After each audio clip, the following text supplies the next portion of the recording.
Areka ngusuhuze nkwifuriza amahoro y'Imana kuri wowe ukomeje gukurikira Rwanda 24 News TV. Uyu ni wa mwanya tukiza amakuru abagezweho arimo avuga muri kino gitondo cya tariki 20 z'ukwezi kwa gatanu 2024. Twamaze kugera muri studio tukuzaniye amakuru agezweho kandi amakuru akomeye cyane kuvugwa ku mirongo y'imbere ku rugamba ku butaka bwa Repubulika Iharanira Demokarasi ya Kongo, ku ntambara igomeje guhuza umutwe wa 23 n'igisirikare cya FARDC ndetse n'akarere u Rwanda rurereyemo. Byose turagira tubyitsaho ku buryo bukomeye cyane, amakuru acu ku buryo burambuye akaruza ugaruka kuri ingingo z'ingenzi izikuri. Turakubwira ko Perezida Felix Antoine Tshisekedi Tshilombo nyuma ya coup d'etat yatangaje byinshi cyane ndetse anavuga abagize uruhare ndetse n'ibihugu byose byagize icyo bikora ku bijyanye n'ino coup d'etat yari imitegurwa ku butaka bwa Repubulika Iharanira Demokarasi ya Kongo. Turakubwira ko n'ubundi Repubulika Iharanira Demokarasi ya Kongo mu mukuru Kinshasa abayobozi bakomeje kugenda bacikamo kabiri ku buryo bukomeye cyane. Turakubwira abandi bongeye kwiyomeka ku mutwe wa M23. Turakubwira ko n'ubundi M23 yongeye gutangaza gahunda nshyashya y'imirongo y'urugamba ukite ndetse n'ibyo bagomba gukora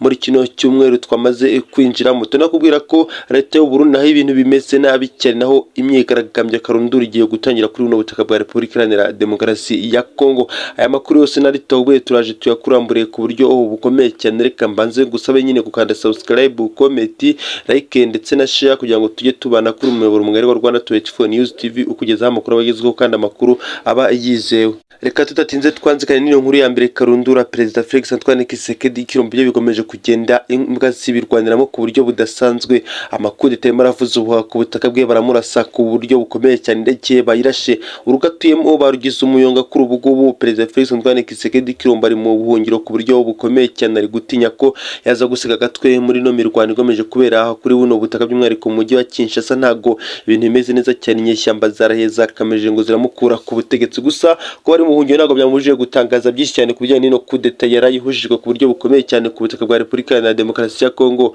ku basirikare bashaka gushyira iherezo ku butegetsi bwa Perezida Felix Antoine Tshisekedi Tshilombo. Kuri ubu rero nubwo ari mu buhungiro kandi anamerewe nabi ku buryo bukomeye cyane, hari ibyo yatangaje. Perezida Felix Antoine Tshisekedi Tshilombo muri kino gitondo cya karazindutse atangaza abinyujije ku rukuta rwe rwa Twitter. Perezida Felix Antoine Tshisekedi Tshilombo yagize ati twabimenye ko hari abantu bagize uruhare ku buryo bukomeye cyane muri no coup d'etat. Ibihugu byagiye bigiramo uruhare, abayobozi bakuru bagiye bagira uruhare bagatanga amafaranga, abasirikare bagiye baturuka mu bice bigiye bitandukanye ndetse n'ibihugu byagiye bibatanga. Kuri ubu ngubu bamaze kumenyekana ndetse turanabagaye cyane kuri ibi byose mwakoze. Perezida Felix Antoine Tshisekedi Tshilombo yakomeje ashyira imbere cyane ibihugu bigiye bitandukanye byagize uruhare muri no ikorwa rya coup d'etat yakorewe, nubwo yakomeje avuga ko hari ibihugu byinshi biba byigize nk'aho bikorana na Perezida Felix Antoine Tshisekedi Tshilombo. Gusa yamaze gutangaza ko bino bihugu byinshi ari indyarya ndetse ahubwo biba binashyize imbere ko Perezida Felix Antoine Tshisekedi Tshilombo yakugwa ku butegetsi nubwo Imana yakinze akaboko. Yakomeje avuga ko rero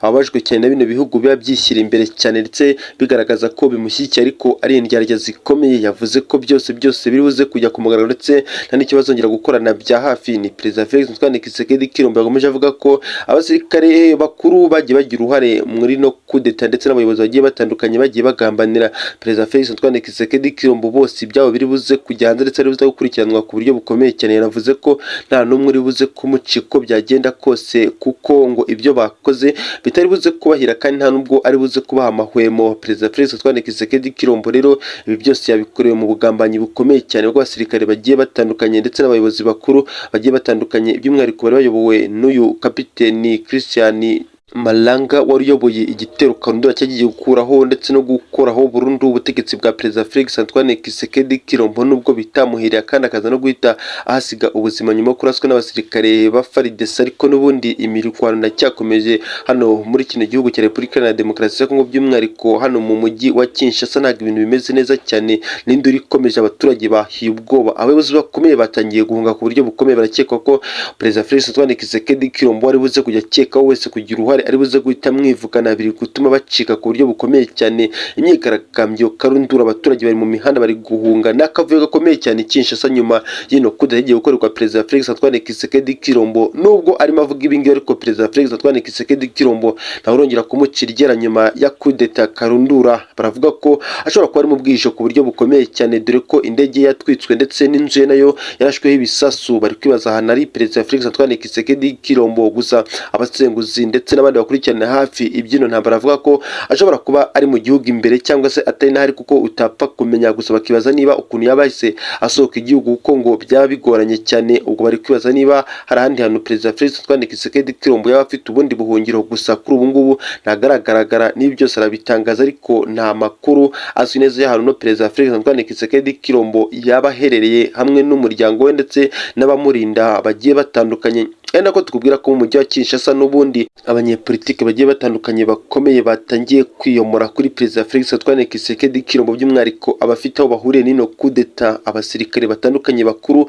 abayobozi, abavuga rikijyana, abanyepolitike batavuga n'umutegetsi ndetse n'abayobozi bakuru muri guverinoma yacitsemo kabiri, byacitse. Ubutegetsi bwa Perezida Felix Antoine Tshisekedi Tshilombo buraza kwisanga asigaye abuyoboye wenyine, haba mu nteko ishinga amategeko, haba abayobozi bagiye batandukanye, abaguverineri, haba abasirikare bakomeye, haba abapolisi, haba abayobozi bagiye batandukanye mu maminisiteri, bose barimo barigendera ku buryo bukomeye cyane nyuma yo gutinya ko Perezida Felix Antoine Tshisekedi Tshilombo yaza kuba noma bose nyuma yo kubona agahenge akabashinja ko bagize uruhare muri no coup d'etat. Bose bari gucika ku buryo bukomeye.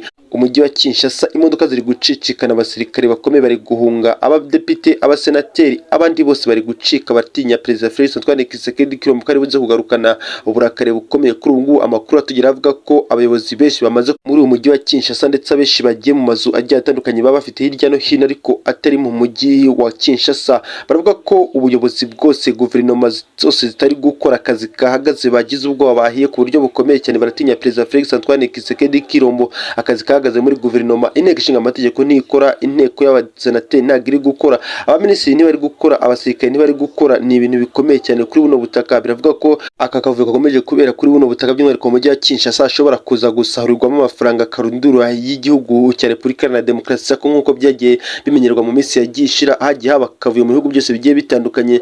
Bakavuga ko ukurikije ubutegetsi bwa Perezida Felix Antoine Tshisekedi Tshilombo na kano kavuyo kari kuhaba, bari buze kwisahurira amafaranga yose y'ubutegetsi bw'igihugu ndetse n'ibindi byose bagatangira guhunga kubera kano kavuyo gakomeje kubera kuri uno butaka bwa Repubulika Iharanira Demokarasi ya Kongo, by'umwihariko muri uno mujyi wa Kinshasa. Biravuga ko abayobozi bose bashobora kugera ku mafaranga muri banki ndetse n'abandi bagiye batandukanye bashobora kuza gusahura akayabo k'amafaranga akoreshwa na kino gihugu cya Repubulika Iharanira Demokarasi ya Kongo, bagahita bacika kino gihugu kikaza gusigara mu kando inyuma ya kano kavuyo gakomeje kubera mu mujyi wa Kinshasa. Abasesenguzi bati iyi Repubulika Iharanira Demokarasi ya Kongo nyuma y'uno mwuka mubi ugaragaye Kinshasa, ikiri buze kuhava nyuma nta muntu n'umwe ushobora kuza kucyakira, akayabo k'amafaranga araza gutwagwa, ibintu byose biraza gusahurwa ku buryo bukomeye cyane, biri buze gutera umwuka mubi. Perezida Felix Antoine Tshisekedi Tshilombo sinzi ari buze gusigara, amamodoka yose baraza kuyakusanya bayajyane, abaganga, abandi bose barimo barahunga ku butaka bwa Repubulika Iharanira Demokarasi ya Kongo, sinzi ikiri buze gukorwa. Uyu mujyi wa Kinshasa uraza gusigara wambaye ubusa, harasigaramo abarwanyi bonyine kuko ngo harimo akavuyo gakabije kandi byaza gutuma n'abayobozi bagiye batandukanye baza gutegwa mu ngo zabo bagasanga barapfuye ndetse bakazana gusahurwa n'ibyabo, byatumye bahita bafata imyanzuro yo guhunga ku buryo bukomeye cyane.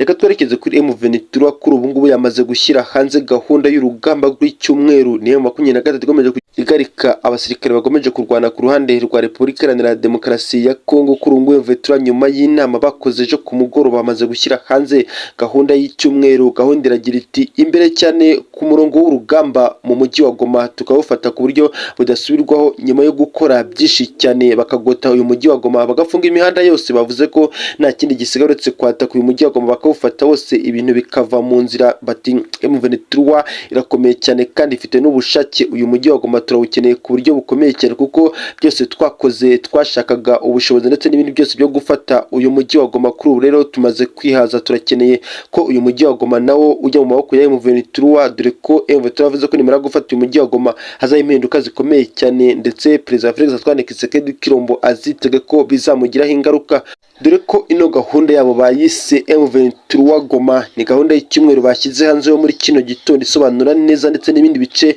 bagomba guhita bataka. Bavuze ko iki cyumweru kirangira Rucuru yose bayifite ndetse nta n'imirwano yongera kuhabera. Bavuga ko bari bufate Masisi yose nta mirwano bwongere kuhabera. Bavuga ko Karehe nayo bari buze kurangiza kino cyumweru yose bagifite. Bavuga ko Nyirakongo yose ari uko nguko. Bavuga ko ibice bigiye bitandukanye bafashe byose bari buze gukoramo amasuku, ndetse baratangaje ko bari buze buze kongera ubushobozi igisirikare ndetse n'igipolisi bashinze. Banavuze ko bari buze gushyira hanze muri kino cyumweru abandi bakomando bashyashya. Ibi byose rero biragaragara ko M23 ifite gahunda ikomeye cyane, ubwo yatangiye kugishyira hanze gahunda y'icyumweru yateye ubwoba cyane abasirikare ba Repubulika Iharanira Demokarasi ya Kongo batazi aho baherereye kuri ubu ngubu, ndetse na perezida wabo nabo batazi aho aherereye. Bikavuga ko ino gahunda ndetse na kano kavuyo kabereye mu mujyi wa Kinshasa kari buze gufasha bano basirikare ba M23 kugarika ku buryo bukomeye cyane. Bano basirikare ba Repubulika Iharanira Demokarasi ya Kongo bamaze gucika intege ku buryo bukomeye cyane nyuma yo kubona ko kudeta karundura zatangiye kuvuza ubuhuha kuri buno butaka bwa Repubulika Iharanira Demokarasi ya Kongo.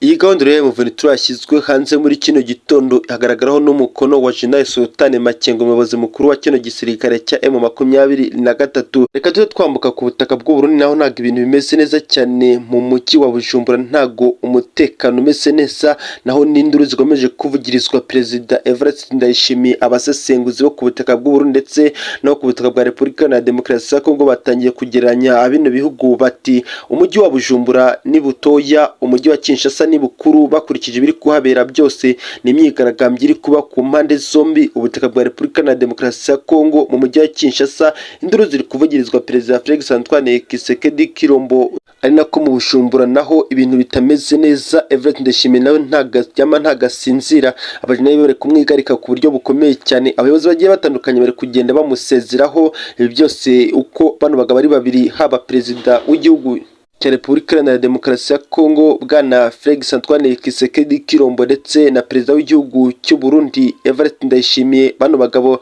bagiranye amasezerano akomeye, ariko nabo bari kugarukwa na bino byose bagiye basezerana mu gihugu cy'u Burundi. Nago Evariste Ndayishimiye ameze neza ku butaka bwa Repubulika Iharanira Demokarasi ya Kongo. Tshisekedi nawe ibibazo bigomeje kumusumba, bigomeje kumurenga ubushobozi, ntago nawe azi icyo gukora. Ku murongo wa telefone bari kuganira agahinda gakomeye. Bano bagabo bombi bagiranye amasezerano akomeye ndetse bakanemeza gufasha FDLR gutera u Rwanda.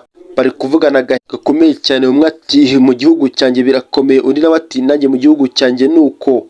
Reka rero gushimira, twari tugomeje kubana kuri aya makuru yagezweho kuri ano masaha ya mu gitondo. Reka none ngusabe gukanda subscribe, comment, like ndetse na share kugira ngo tugomeze kubana kuri umuyoboro mugari wa Rwanda 24 News TV, ubagezaho amakuru abagezweho kandi abakuru abayiseho avugwa mu karere u Rwanda ruherereyemo, ndetse tukanitsa cyane ku ntambara ya M23 n'igisirikare cya FARDC.